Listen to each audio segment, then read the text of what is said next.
Bonjour, je suis ravie de te retrouver pour ce nouvel épisode de la psychologie en mode ludique sur Zone de Boost. Aujourd'hui, nous allons parler de nos besoins et de notre motivation. C'est parti! Nos besoins ont été répertoriés et hiérarchisés dans une pyramide désormais célèbre, la pyramide de Maslow. Nous partons tous de la base de la pyramide et œuvrons toute notre vie pour la gravir afin d'éventuellement en atteindre le sommet. Ces besoins sont aussi regroupés sous le terme de besoins directs. Mais l'ascension est soumise à une règle bien particulière. Nous ne pouvons pas ignorer un palier pour passer directement au suivant. Ainsi, nous serons en mesure de nous préoccuper de notre besoin d'accomplissement de soi uniquement si tous les autres besoins ont d'abord été satisfaits. Le premier palier concerne les besoins physiologiques: boire, manger, respirer et se vêtir. Vient ensuite le besoin de sécurité qui englobe la santé, la sécurité personnelle et la sécurité financière. Le besoin d'amour et d'appartenance est quant à lui satisfait via nos relations sociales et notre intégration à un groupe. C'est là qu'interviennent notre relation de couple, notre cercle d'amis et nos relations de travail.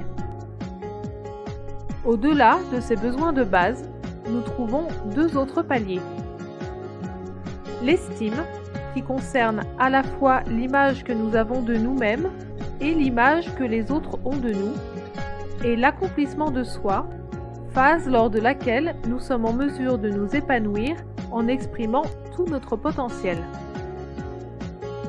Nos comportements quotidiens peuvent être motivés par plusieurs besoins en même temps.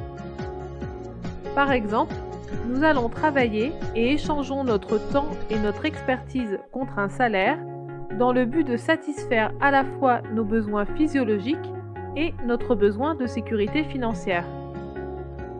Nous pouvons également choisir de participer à l'organisation d'une fête d'anniversaire surprise pour satisfaire notre besoin d'appartenance au groupe, mais aussi notre besoin d'estime.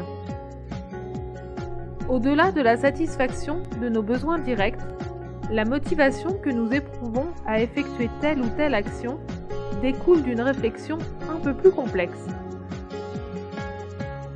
La théorie des attentes met en avant trois facteurs qui interagissent entre eux et déterminent notre niveau de motivation. Ces trois facteurs sont la valence, l'instrumentalité et l'expectation. La valence concerne le niveau d'attraction de la tâche à effectuer et la récompense que nous en tirerons. L'instrumentalité désigne l'idée que si nous accomplissons cette tâche, il y aura bien une récompense à la clé. L'expectation nous renvoie à ce que nous nous attendons à recevoir par rapport au niveau d'effort nécessaire pour l'obtenir. En fonction de la situation, ces trois facteurs déterminent notre niveau de motivation.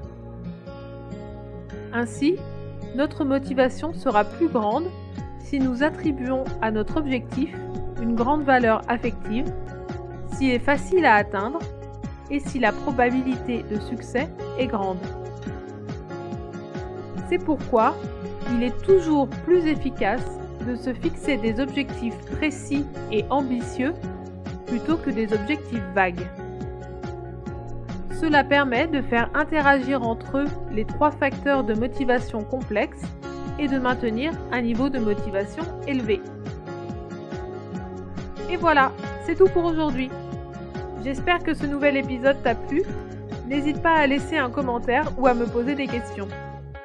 Merci et à bientôt pour découvrir un autre concept de psychologie en mode ludique. Salut!